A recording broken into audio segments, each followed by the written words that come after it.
Hello, it's your favorite sports thunk here. Don't forget to hit that subscribe button to join the fastest growing community on YouTube. Remember, Nightcap doesn't happen without you. So please subscribe or you're going to make Ocho cry.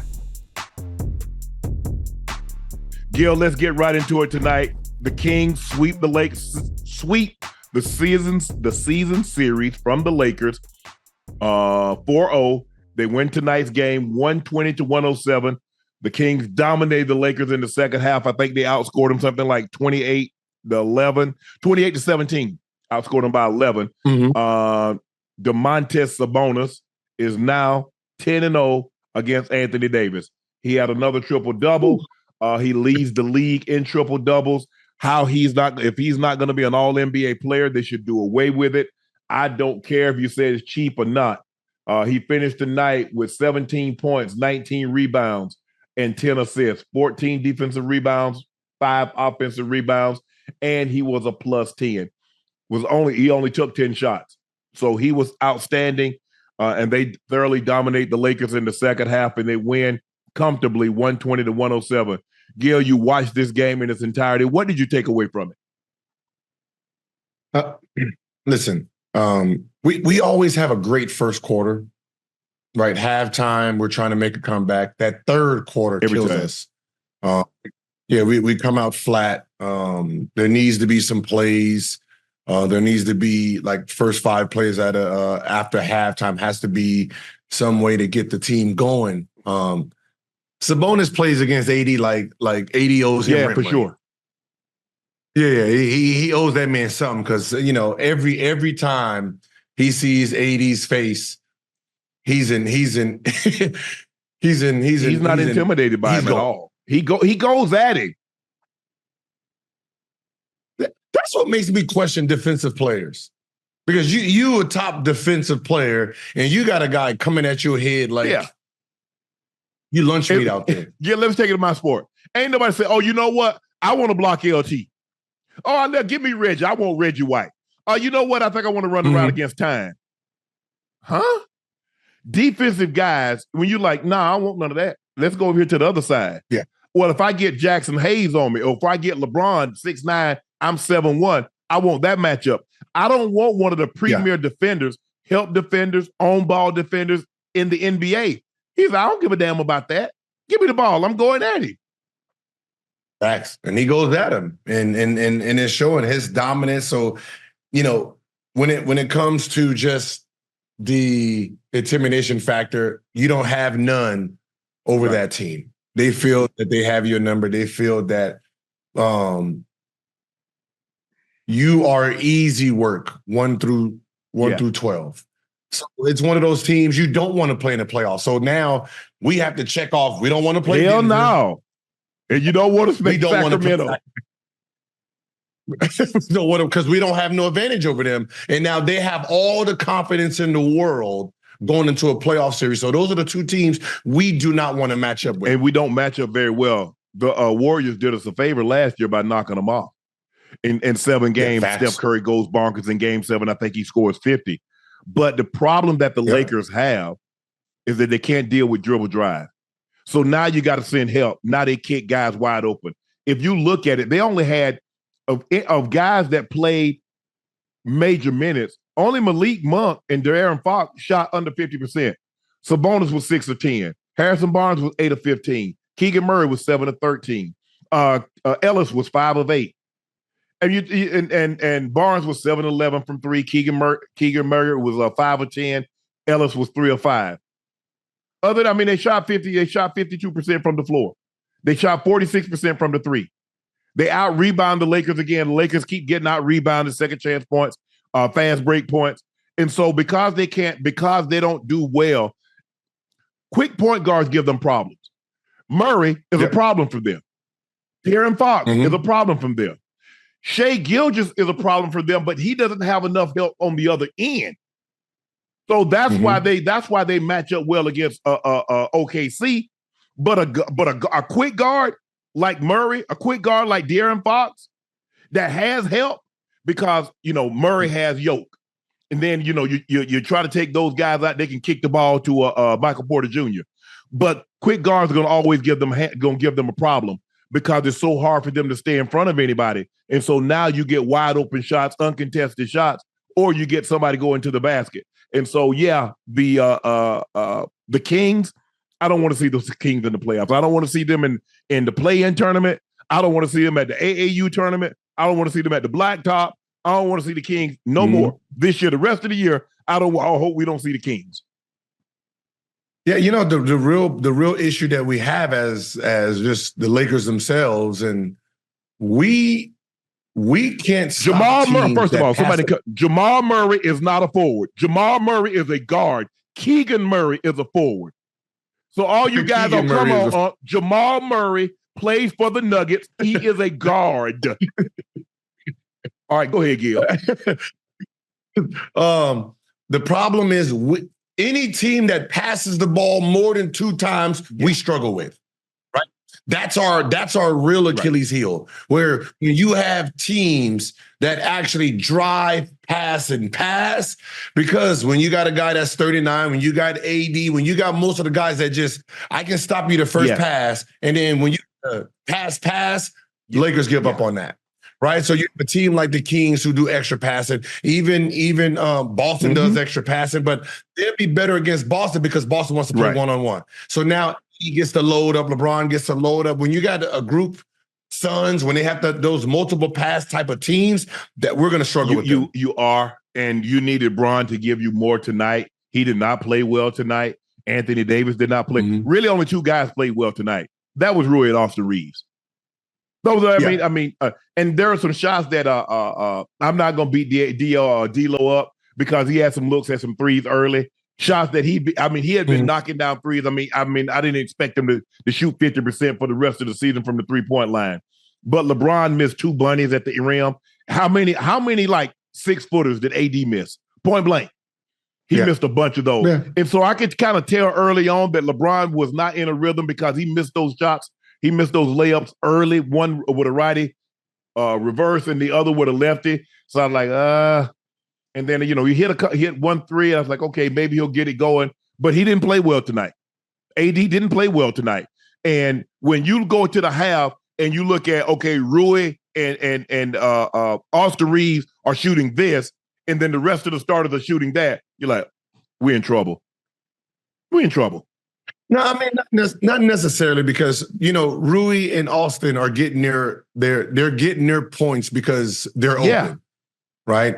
So, the fact that, someone like LeBron and AD are making that pass so they can get those shots. You're depending on them to hit those shots. So when it's time to score in the 4th quarter, you have the room, right? So, it makes sense, right? You're going to defer to those guys, get them going. So in the 4th quarter, you're playing one-on-one basketball and you're not focusing on me. Now my drives become a little bit easier. Just sometimes you take yourself out of rhythm. Right, and that's what I'm saying about LeBron. I mean, once like Rui and Austin had it going, so he's like, well, I'm not going to interject myself because they got it going. Let's not take them out. I don't know why Darvin Ham took Austin Reeves out. I understand you like, okay, you're going to play the first 7-8 minutes of the game, but the man go 5 or 6 from the floor. You're not coming out. That's not called coaching. Most of them are not coaching. They have a piece of paper. That piece of paper tells them when they're going to sub, not the game itself. That's a big problem in the game because they're not watching the game and following it. They have their sheet and they got their time slots of when they're going to sub in, and they have the little blueprint. And they're not paying attention to Austin just had 5 threes. We're going to keep in. Nah. They just all right, sub. You go. It's pre-planned. You pre-playing a game. And they do that. And then you look at it, Gil, it's like now you don't bring him back into like 7.5 minutes of the 2nd quarter. So you sit him for the final 5 minutes, the final 4 minutes of the first. You get the break, and then you don't bring him back to like 5 minutes. 5 minutes are gone in the 2nd. I'm like, what the? I mean, let the man cook. Hey, bro. Hey. You might have to go the whole quarter. I understand. Hey, I don't know I forget who he subbed in for him, but Taurean Prince. I don't care. Or maybe Spencer, maybe Dinwiddie came in. But that's what I hate about analytics, because analytics just says, okay, if it's this, this, and this, but analytics doesn't take into account momentum of the game. Yep. Analytics doesn't take those factor in. And so when you look at it, and like you said, okay, I got a card that says, okay, I'm going to sub Austin Reeves at this minute mark, or I'm going to sub this guy to that minute mark. Okay, if you watching the game, you see, man, Austin got it going. Hell nah. Hey, bro, hey, yeah. keep it going.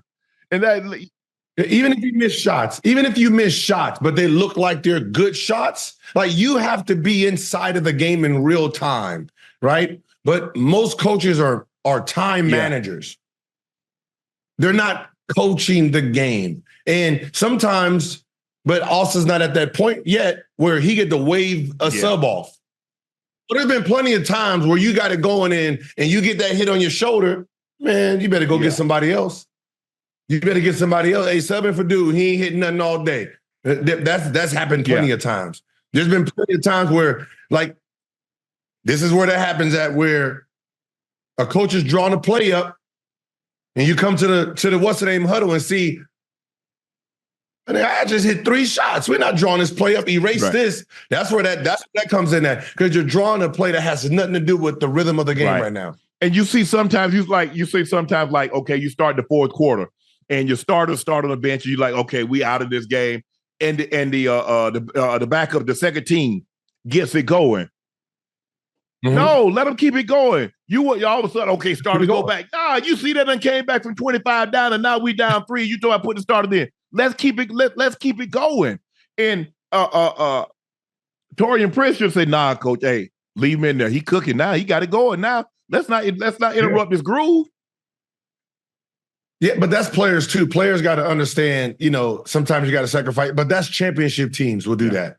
Championship teams, if the bench got it going and the coach be like, all right, y'all ready to go back in? Those players were like, nah, they cooking, wait for a timeout, wait for a dead ball, wait for the rhythm is being broken. Right. If they're on a 12 run, the guys on the bench is not going to break that.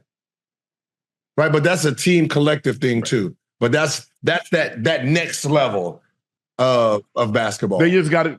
That's something people will do. That's something Boston would be doing right now. I just think the Lakers, this is not a good matchup for the Lakers. I mean, there's no way around it. De'Aaron Fox is cat quick. He lives in the lane. He can get any shot that he wants, anytime that he wants. So if you trap him, take the ball out of his hands, obviously you have to bring 2 people to do that because you don't have one guy that's on the ball that can make him give it up. Mm-hmm. So he's going to get to wherever he wants to get on the court. So now when you send that help, now somebody's open. Okay, now you try to run him off a spot. Now you left somebody else open. Now you get guys scrambling. So even if they put a shot up, because you're scrambling, the ball goes everywhere. Now they get the rebound. They track the rebound down on you. So that's what's going to be hard for the Lakers. I don't like I said, I don't think they could beat the Nuggets. I don't care if they played a 15-game series. I don't care how many games they went to. They play 1 game, they play 15 games. I don't believe they can beat the Nuggets, especially as good as the Lakers are in clutch time. The last 5 minutes, the game within 5 points, the Nuggets are better. Yeah, you know what I don't see in this game right now is the defensive, like Torian Prince. How I will play him is if we're playing against De'Aaron Fox or Murray, when you come in the game, you pick him up full court. Pick him up full court. So what I'm going to do is pick him up full court, let him use the energy coming up the court, right? And then on the other end, put him in pick and rolls. If he switches, give it to that guy. Let him post. Let him run his energy down. So by the time the fourth quarter comes, he has a little bit less energy than he usually has. That's what we used to do to Chris Paul, right? When I was at Memphis, Tony Allen picks him up full court. That's all his job is, to make him use a little bit energy. And then Chris Paul is guarding Conley. Conley going to throw him through 3 or 4 pick and rolls first before he starts offense. Just going to beat him up because they're trying to wear him down for the last 5 minutes. So by the time the last 5 minutes kick in, Chris Paul's don't have his legs. That's what you need to do with your defensive guy. You can't just have them back there sitting on defense waiting for the man to come. No, use them. Use them. Go up there and hustle something. Go in there and be a gnat. That's your job. Be a gnat. Get these dudes tired. Let him use his energy from full court. Pass it. Deny him. This is chess. Right. You're trying to protect that fourth quarter. So that fourth quarter, he don't have full energy coming in the lane, dancing, having fun, flickering on your big man like he wasn't even there. Yeah. Well, they got two, they get tomorrow, they got Friday, they got a game, they got a primetime game against the Warriors. We'll see whether or not Steph is going to be there. Saturday night, ABC primetime game. I'm hoping Steph play because I'm actually going to that game and I've never seen Steph play. So I actually want to see it. And I don't have Nightcap that night. So I'll get an opportunity to sit and enjoy the entirety of the game. So I'm anxious to see the Lakers play the Warriors, and I'm hoping Steph plays. But then again, it greatly increases our chance of winning if he doesn't play. But I want to see him play. I want to say my goal in life now is to see all this generation's great players get to play. That's my thing. Okay, Gil, and the big Laker news of the day, D'Angelo Russell believes Dennis Schroeder was the reason he couldn't establish a relationship with Darvin Ham. His relationship with Darvin is the reason I couldn't have a relationship with Darvin. When I was struggling, I would have been able to come to the coach and say, "Hey, bro, this is what we should do. Like, I can help you." Instead, there was no dialogue. I just accepted it, and we got swept. And here I am, and he's not, and I like our chances. I don't think this is new. I mean, you played this game with players having coaches that they don't feel they can communicate with. And I think I read somewhere in the article, and I think somebody, maybe he spoke about it, or maybe the players have spoken about it before. It seems to be Darvin has a longer leash with players that he had prior relationships with. So he was in Atlanta when Schroeder was in Atlanta with Bud. And so he had a prior relationship. And it seems like he had a longer leash with guys that he had a previous relationship with than not. And so I think that's what, and I'm not here to make D'Angelo make excuses for DLo. I'm anxious to hear what you have to say. But he said that was one of the reasons that he feel that he didn't have a relationship with D Ham is because Ham had a prior relationship with Schroeder and he couldn't communicate with him like Schroeder could. I mean, that's nature, right? That is part of sports, right? The coaching staff, the head coach has better relations with certain players, right? When you're talking about the coach and the player relationship, you're talking about a bond. Obviously, the bond with Schroeder is going to be tighter than the bond with you. He knows him. He trusts him. They've been through war together. So when he has to relay something to the team, you're the point guard. He's the shooting guard, but we speak the same language.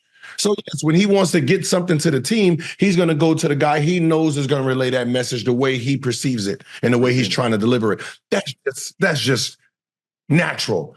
But as a point guard and as a player on a team, you still have to try to find your own way to talk to the coach. Right? This is no different than a relationship. Right? If you don't know what's going on in the relationship and you don't want to speak, obviously shit can't get done. I think the biggest thing is, Gil, you know what I tell people all the time? A lot of times I say, you know what's the biggest cause, the biggest reason relationships end? And people like to say infidelity. People like to say finances. It's uncommunicated expectations. See, Darvin Ham had an expectation of what he wanted DLo to do. Or DLo had expectations of what he thought. But nobody communicated those expectations. You see, if I'm in a relationship, man, she want me to take, she's thinking, Shannon gonna do this for my birthday, blah, blah, blah. He got this hotel rented out. We're gonna go get a dinner. It's gonna be nice candlelit. They're gonna be playing some nice music. Then we're gonna go to the hotel. He got rose petals, and I got a Birkin bag. I got blah, blah, blah. But see, those are your expectations, but they were uncommunicated. After a while, too many uncommunicated expectations. So now it keeps building. You keep having expectations, but you keep not communicating those with me. Sooner or later, no matter how much you put, it doesn't matter how much something weighs. If you put enough of that something on there, it's going to break. My grandpa used to say, boy, he used to give me and my brother a task or something. And I would say, Papa, that's too heavy. He said, boy, you can carry anything if you cut it up in enough pieces. See, I was looking at it from one standpoint, a 6-year-old trying to carry a 25-pound bag of feed, or a 50-pound bag of feed. Yeah. He said, no. He said, put it in the foot tub, and you might have to make X amount of trips, but you can get it done. So because they never can, whatever the case may have been, neither person, Darvin Ham or DLo, communicated, but both had expectations. So it was those uncommunicated expectations that caused the relationship to break down. But let me ask you this, Gil. With that being said, how rare is it for a player to say that while he's still playing for said coach? Now that's different. Hey, that's different, right? But it's easier for him to say it now because he don't have no guy to go to, right? And I didn't really understand where DLo was coming from, because for the most part, it was just the last 4 games. Yes, it was against well, he didn't really play well against the Grizz either. But he didn't play well, but he did, like, the last 4 games or the last 3 games is the only time DLo didn't take double-digit shots. The other 2 series, DLo was in double digits and shooting, just got a little uncomfortable those last 3. So we don't know if it was how you started the game and he just subbed you. Like, that's something that they had to have that conversation about. But I'm looking at just one series and say, man, you didn't show up. You say, well, coach wasn't, messing with me then. That's all hearsay at this point. But the fact that you're voicing it now, like, he's gone, so you got to deal with me, unless at the end of the season, Darvin Ham is gone, so you don't really care. And plus, I'm playing well. What you going to say now? You remember, I dropped 44 when you didn't have Bron. If you look at the games that Bron didn't play, I've been playing well, and I've been playing well as of late. So, and like I said, look, I'm not expecting DLo to drop 44 or 30, but he has played extremely well the last 20 ball games. Let's give him credit for that. Facts. And so, like, he hits big shots. This is the DLo that I remember when he was first in LA, when his first tenure here. He was playing well. Then he went to Jersey, was an all-star, right? So, even when he was in Minnesota, he played well. So that's the DLo that we got back, and we're seeing glimpses of it. So we know now he can sustain that type of play. He just has to figure out how to do that while Bron's on the court also. All that, everything. You know what, Gil? Everything that DLo said might be true. But this is what we know. He averaged 6 points, 3.5 assists, and 2 rebounds a game. And no matter what the reasons are, people are not going to hear what he has to say. They're like, bro, we saw those bricks that you were shooting. We saw you average 6. We saw you average 3.5, and we saw you average 2. We don't want to hear why you did that, because that's unimportant. No, facts. The Laker fan base, they're about results. I understand you got heartburn, but can you deliver me a healthy baby? That's all I need. I don't want to hear about your back hurt, your feet swollen. Just deliver. So the Laker fans are saying, hey, just produce. Just give us just give us good to great games, and we can live with whatever else happens. But what we will not allow is for you to play bad and then seemingly give us excuses, because everything that he said, it might be true. But it does not matter. No, it doesn't. No one cares. No one cares if you're injured, right? No, it's like when Dwight Howard's here. Nobody cared that you went through back surgery. And you fall back. Nope. No, we don't care. We don't care if you look like you limp and you can't bend down. As long as you're out there, we're judging you as what we're accustomed to seeing. Because I saw 12 with Howard on the back. Ain't got nothing. Dr. Elatrosh went in your back and did surgery and fused a disc or took something out or put something in. We don't care. And that's what I tell guys. Look, if you're expecting the fans to empathize that you're out there and you're limping, they don't care, because all they do is that they see 84 and they see Sharpe on the back.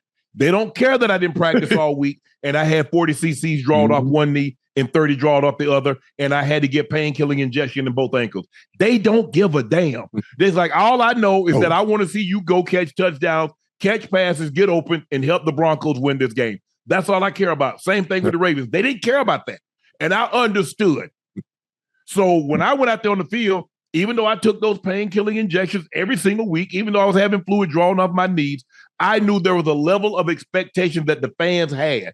I also knew there was a level of expectation my teammates had. My teammate was like, hey, bro.